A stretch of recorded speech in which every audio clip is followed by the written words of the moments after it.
headquarters of the World Scout movement in Kuala Lumpur, which I will be going to in a couple of weeks. And I'm inviting all of you to take a photograph with me after the program, because we're going to frame that in the World Scout headquarters. So as I leave the university and I go and sit at this bench in Northern Virginia Community College waiting for my parents to arrive, my dad gives me a call. He tells me he's here. As I'm crossing the street, going over to the parking side, a car comes at me and tries to kill me.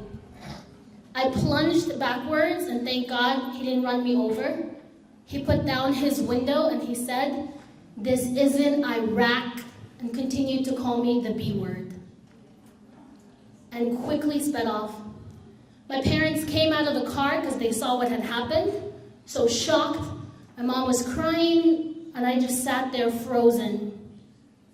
"This isn't Iraq," he said to me.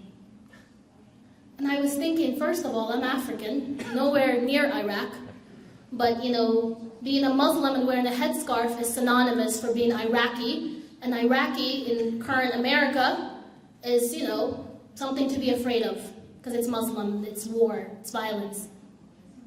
Those words crippled me that night, but those words also have served my greatest source of inspiration.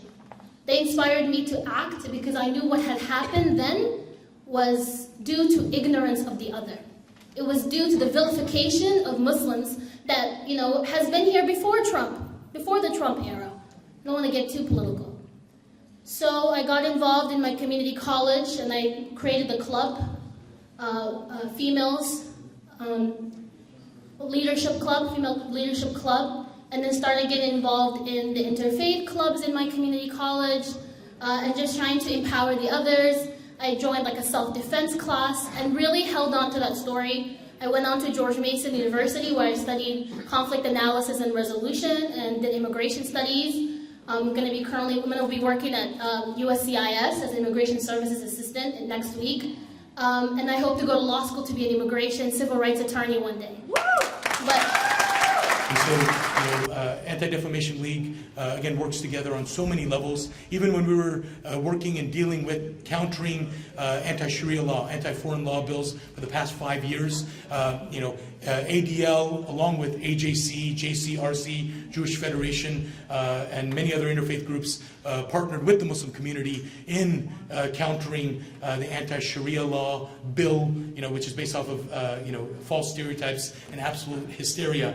And so we worked together on that. So just wanted to thank and recognize the efforts of the Anti-Defamation League for their efforts. Salam alaikum, shalom alaikum. When Rizwan calls, everyone comes. I think he should get the round of applause for all the activism he does every day. And I don't know if I have the standing to do this, but I'd like to nominate him as a Muslim saint. I'll be brief and appreciate all the activism here and everything that this community has done so effectively and how it's spreading across the country, and we can talk about that later. I'd also like to issue condolences and sympathies for Adams, and they experienced a very heinous hate crime with the death of their bright light, Nabar, who was just walking back to the mosque during Ramadan and was viciously murdered. You have our condolences as well. These ideas are not new, and there's a famous quote that you've probably all heard, but since we have some younger people and a diverse community here, Martin Niemeyer was a Protestant pastor and foe of Adolf Hitler in Nazi Germany. He said, why are we here? And we're here because of his quote, which was, "First they came for the socialists, and I did not speak out, because I was not a socialist. Then they came for the trade unionists, and I did not speak out, because I was not a trade unionist. Then they came for the Jews, and I did not speak out, because I was not a Jew. And then they came for me, and there was no one left to speak for me."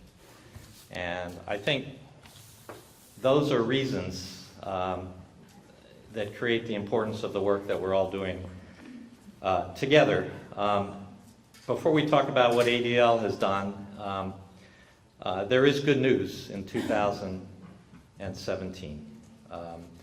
Some of the events that have occurred that don't get as much publicity as the negative events are these. When the Jewish cemetery in St. Louis was desecrated, Muslim activists helped raise tens of thousands of dollars and came to the cemetery to help repair the tombstones. Holocaust Remembrance Day this year, there were many stories of Muslims who risked their lives to rescue Jews in the most desperate times during the Holocaust. Khalid Wahab sheltered 24 Jews in Tunisia, saving their lives. Abdul Hussein Sadari was an Iranian diplomat who was credited with helping thousands of Jews by issuing them Iranian passports. The Pilkas family was a Muslim family in Albania who risked their lives to harbor 2 Jewish families in their community. These families have all been honored at Yad Vashem as righteous Gentiles, and it's an experience that we all should remember. In Victoria, Texas, Jews handed the Muslim worshipers this year keys to their synagogue to worship after the town's only mosque was destroyed by fire. And the Jewish community raised more than $900,000 in reconstruction funds. And that fire took place, regrettably, hours after the administration announced the Muslim travel ban. And shalom to you all. Thank you so much for being here. I'm really inspired to see so many people in the room. Ruslan mentioned to me that this is something that happens.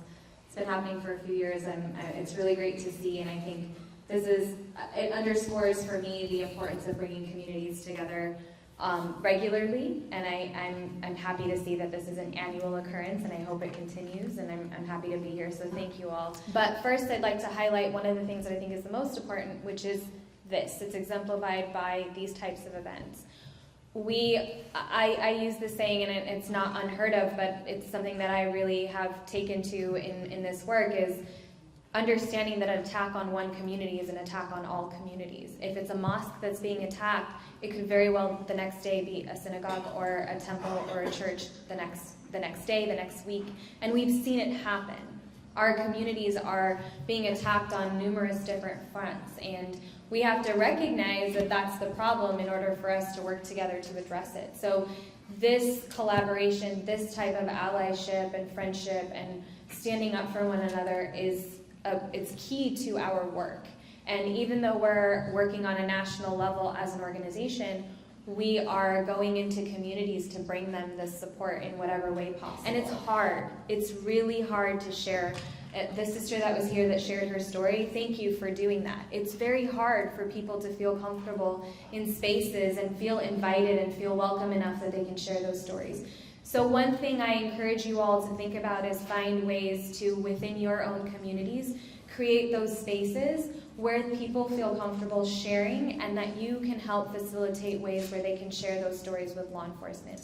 Because that's one key way in which we can understand truly the robust nature of this problem that we're dealing with, and that we can then take that into action and do something about it. I'll stop there for now, but look forward to your questions. Thank you.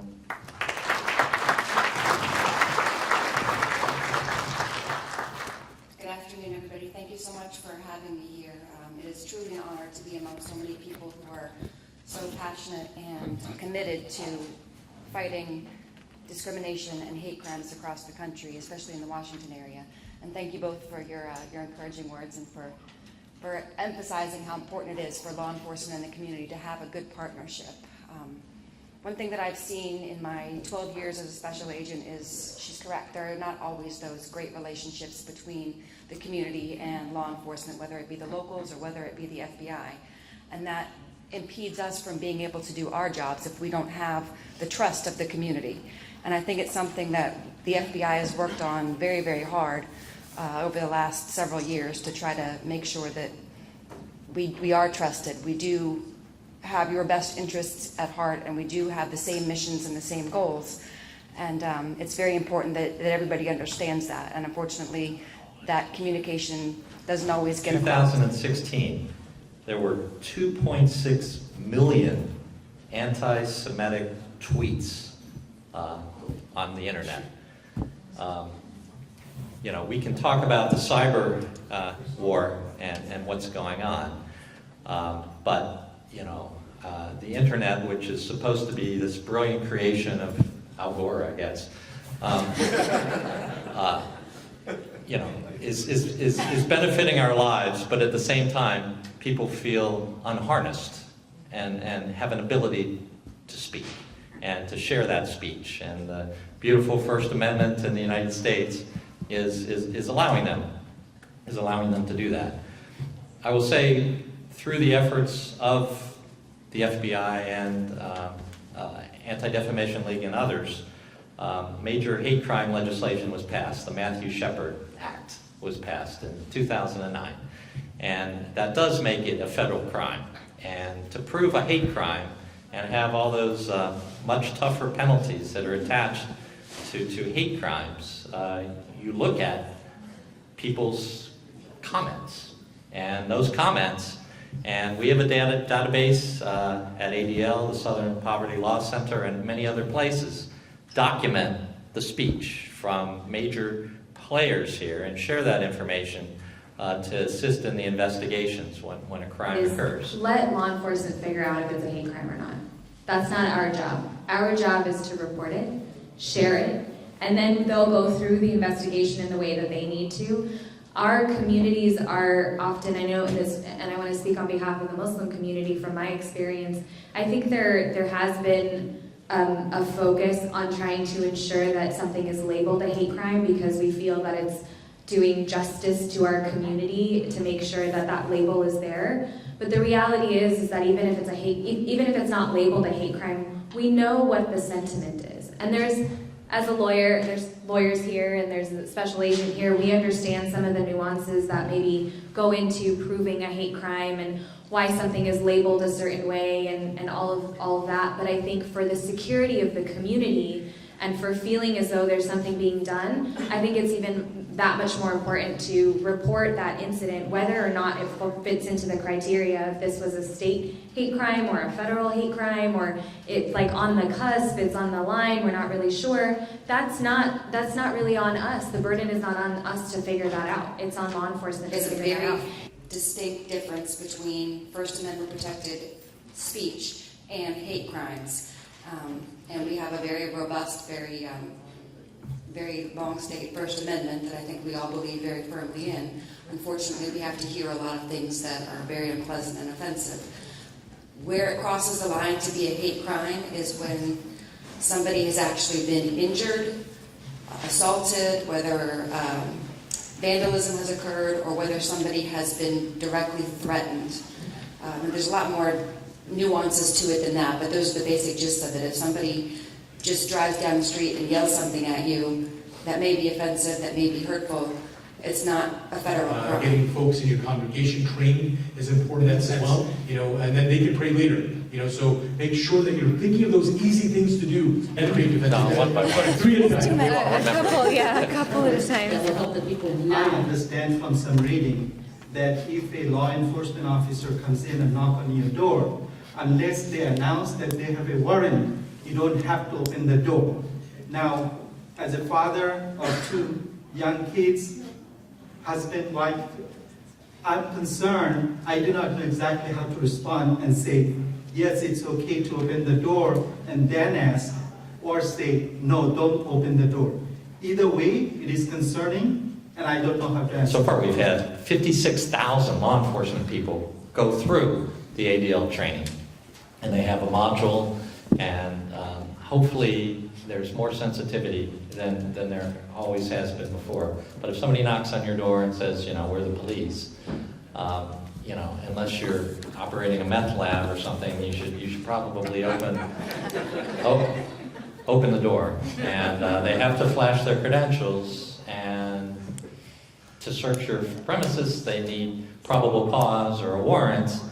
But it's best to cooperate with law enforcement. I think there are a lot of law enforcement agencies that are doing the right thing and in the right way, but there are also, there's sort of a damaged relationship, I guess we can say, that we're working on between the Muslim community and law enforcement generally.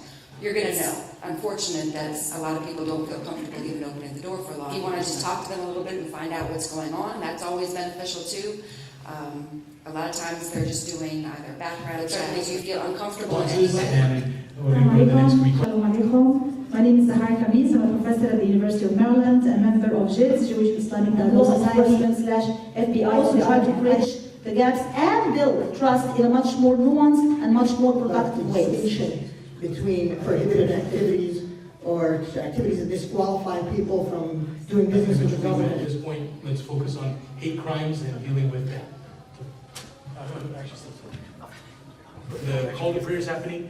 We'll finish this panel and then we'll go pray right after. And they've been very responsive for that. But what we're talking about here is going beyond this. The community engagement is how can we help each other? Well, this stage is very positive. It makes me happy. I see you here. I see an attorney standing over there. And that's good, because when the FBI, we are full, people want to cooperate. Really was like a shocking. Never I have experienced the 28 years I've been in America, such a thing. However, we moved on. Unto you this wonderful neckerchief from the headquarters of the World Scout movement in Kuala Lumpur, which I will be going to in a couple of weeks.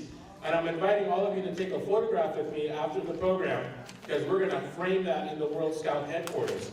But this is the Messengers of Peace, a program that is a World Scout movement program and also part of the Boy Scouts of America. And it was a program started with the King of Saudi Arabia and the King of Sweden. And I want to give this to you. So let me put it on you properly.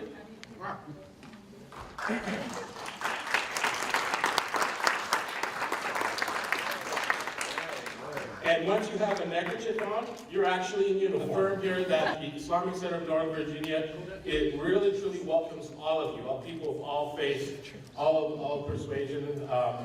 We are a welcoming community, and I really appreciate all of you being here. Please give us feedback. Over there, I'm going to talk about how important interfaith work is, and give the example of Temporary Salon and all the work what we have been doing. I don't want to take any time. I want to say thank you. My apologies that I have to leave. Thanks. So Dr. Chaudhry is exemplary. We're here today to be active in doing all of these wonderful interfaith initiatives. And so Dr. Chaudhry has been one of the greatest humanitarians, allowing us to use his wonderful home for many, many different interfaith events and also for charitable organizations. And so as a model of what we aspire to be, thank you so much, Dr. Chaudhry. I'm here because I want to express my solidarity with my Muslim brothers and sisters, and also work together with my Jewish brothers and sisters and our allies in this community. This is the nation's capital area, and it's very important that we express this solidarity and we figure out ways of working together. These are two action and response initiatives that came out of previous summits. This is our fourth summit, so out of our second and third summits that are now in high gear and making a positive difference for Muslim people, Jewish people, and actually really everyone in the greater Washington area. The first is Jews and Muslims acting together, Jamaat, Jews and Muslims acting together, which will be introduced by Mr. Dan Spiro of the Jewish Islamic Dialogue Society of Washington, JIDS. And the other is the Washington Interfaith Response and Outreach Coalition. Washington Interfaith Response and Outreach Coalition, YROC or WeRock. Did we decide it's the YROC or WeRock? YROC, okay. I know Imam Johari was big on WeRock, so anyway, don't offend anyone. And he'll be come up here in just a minute as well. Dan Spiro, Jewish Islamic Dialogue Society of Washington. Dan.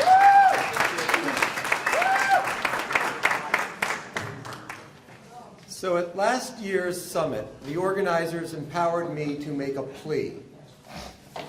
They wanted every synagogue and masjid represented. And I give you Rabbi Jerry Sirota.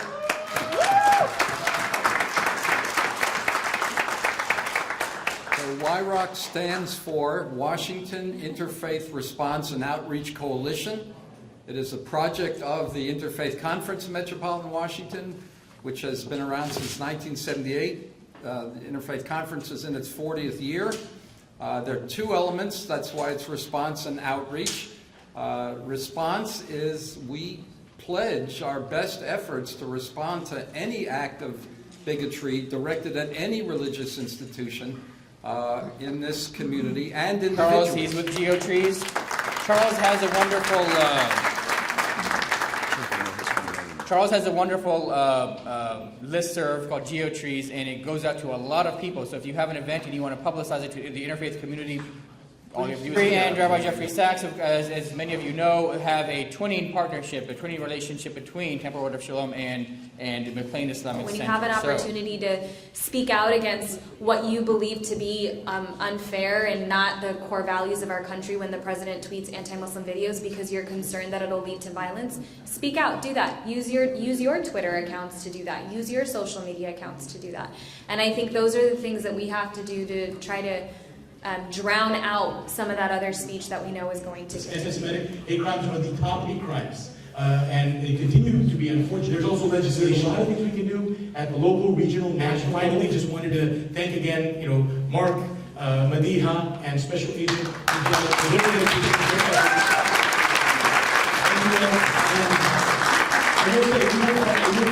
I am chastened by the number of people who are here today, but I think it's very important not to make this a one-day-a-year exercise, and a lot will depend on the number of rabbis and the number of imams who are willing to form twinning relationships between one congregation and another congregation. I think the message from the communities to convey, as was expressed here in this amazing assembly here, is that you can't treat us like that. We're all Americans, and dividing the country is pushing the country backwards, and none of these groups are willing to let that happen.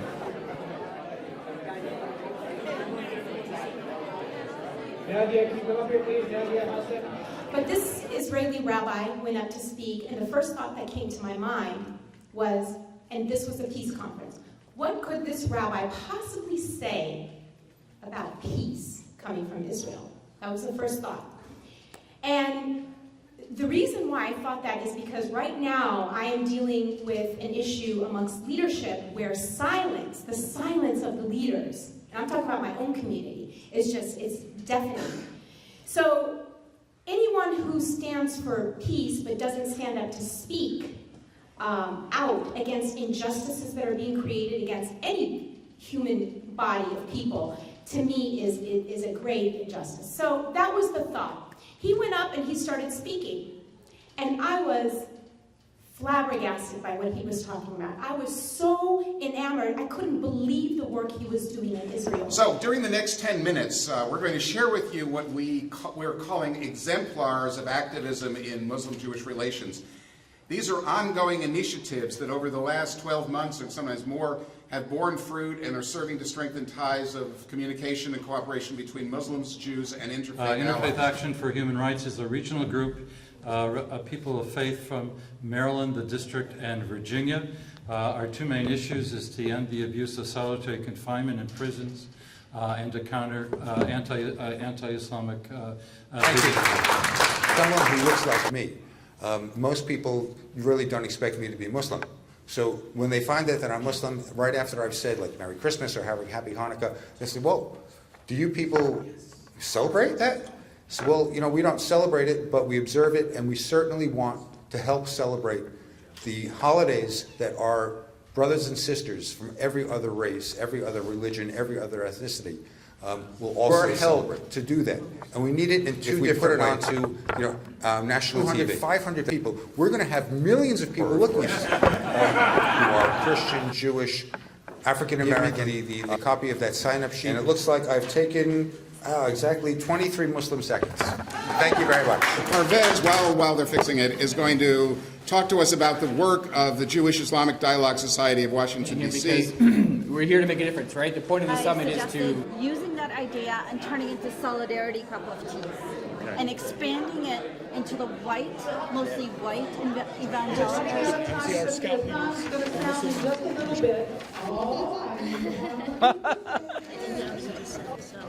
I like that idea of some sort of social action.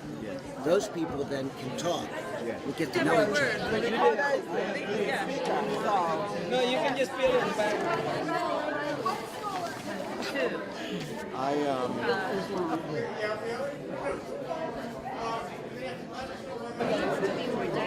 Yes. Right. Imam to rabbi, like at that level where there's a talking and discussing. I want to tell you something. Not about the video. We're bringing the Yes Kids to Adams in the spring, and I don't have a good contact. I'm sorry, I don't know what to do with mine.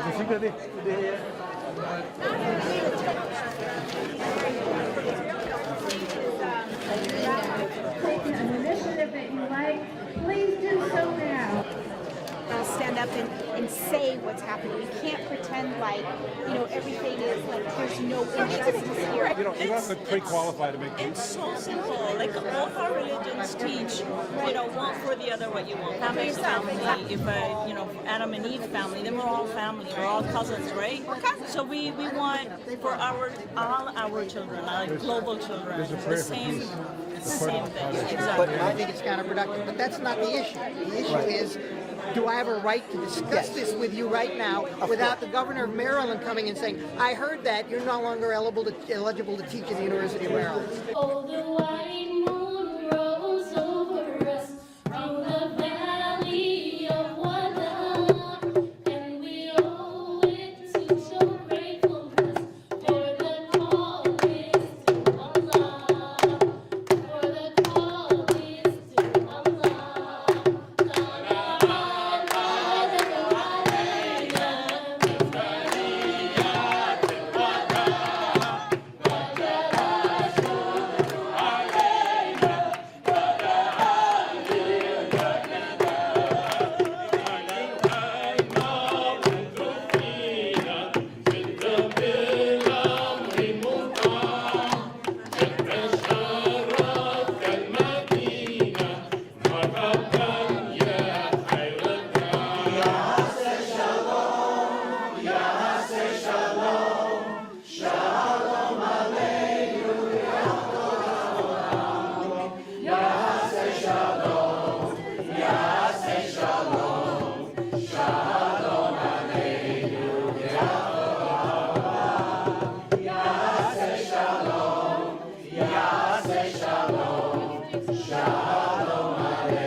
But little by little, we're going to add more because some of you really are requesting some of the ones that you've heard. What is it? Oh, what is it?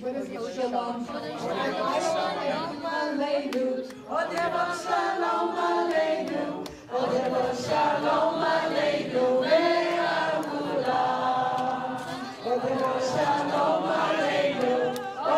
Shalom Aleinu. Shalom Aleinu.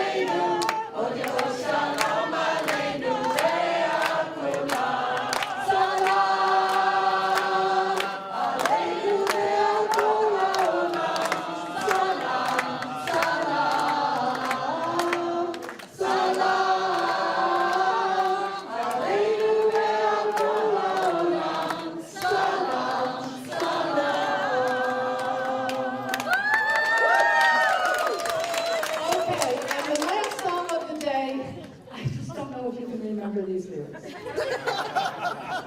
This is really hard.